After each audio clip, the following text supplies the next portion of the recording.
Aujourd'hui, je vais vous parler de la pénurie. Pénurie qu'on appréhendait depuis des années, mais qui s'est encore exacerbée cette année. On sait que vous vivez avec les conséquences de cette pénurie-là au quotidien dans vos milieux.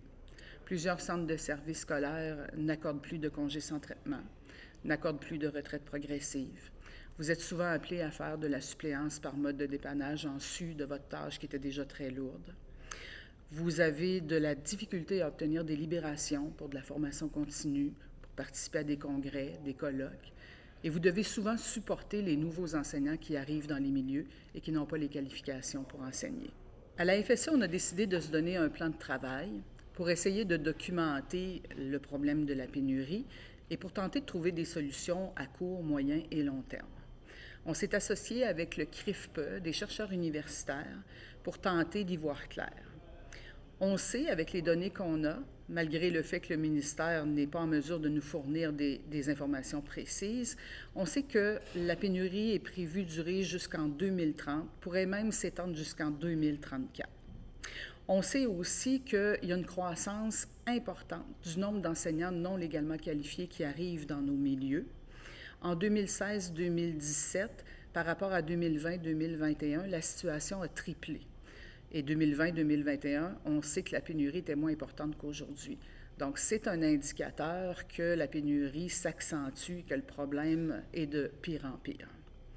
On sait aussi que les inscriptions au baccalauréat ont légèrement augmenté l'année dernière et cette année, mais elles sont nettement insuffisantes pour compenser les départs à la retraite prévus dans les prochaines années. La FSE travaille depuis plus d'une dizaine d'années à la valorisation de la profession enseignante, notamment avec sa campagne « Prof ma fierté ».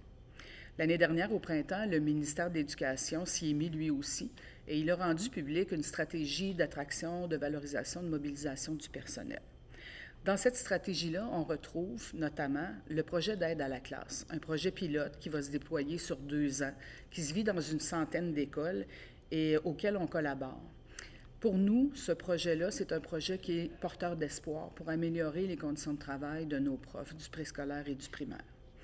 Le ministère a aussi annoncé l'injection de plus de 40 millions de dollars dans les milieux, invitant ainsi les centres de services scolaires et les syndicats à trouver des moyens de valoriser le personnel dans chacune des régions, dans chaque centre de services scolaires. Ça, c'est commencé aussi dans certains milieux. Le ministère a aussi annoncé qu'il bonifiait la mesure pour l'encadrement des stagiaires. On sait que depuis plus de 20 ans, le montant d'argent était de 660 $, il n'avait pas bougé.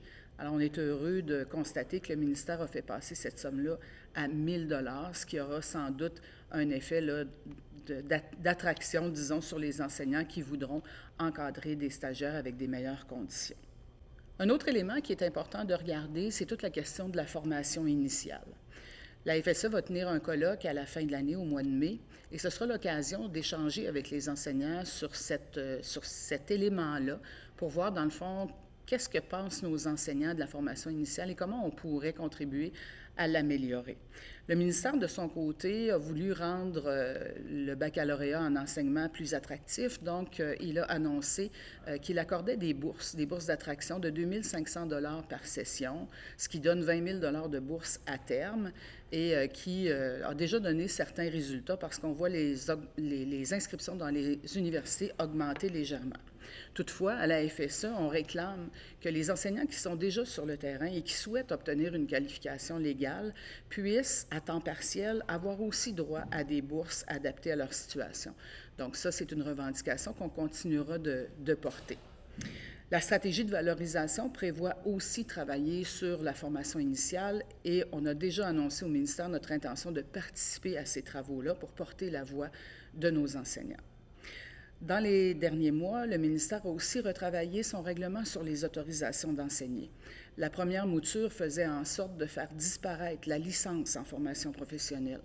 On a travaillé très fort pour convaincre le ministère de l'importance de réintégrer la licence dans le règlement sur les autorisations d'enseigner parce qu'on voyait déjà venir des départs chez nos profs de la formation professionnelle qui se voyaient pris pour retourner faire de la formation. Dernier élément, c'est notre contrat de travail.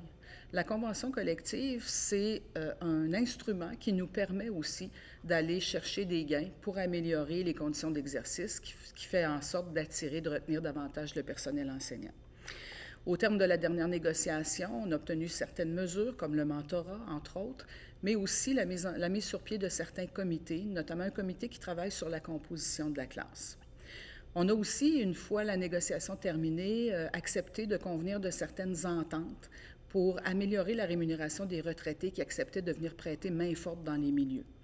On a aussi obtenu cet été des sommes supplémentaires pour que les syndicats conviennent de certaines mesures pour améliorer la rémunération de leurs enseignants à statut précaire. Donc, bien qu'on n'était pas en négociation, il y a des travaux qui se sont poursuivis entre la dernière négociation et celle qui s'en vient pour essayer de trouver des solutions à court terme. Mais en conclusion, ce que je veux que vous reteniez, c'est qu'au-delà des solutions à court terme, il va falloir aller plus loin. Le système d'éducation a besoin d'un coup de barre, a besoin vraiment de faire en sorte que les enseignants aient le goût de venir embrasser la profession et que ceux qui y sont retrouvent de l'air, de l'oxygène et une tâche qui est vivable. Les gens ne doivent pas y laisser leur santé. Alors, à la FSE, ce qu'on veut faire, au-delà des solutions à court terme, c'est s'engager à trouver des solutions à long terme qui vont faire en sorte que vous allez retrouver le plaisir de venir enseigner.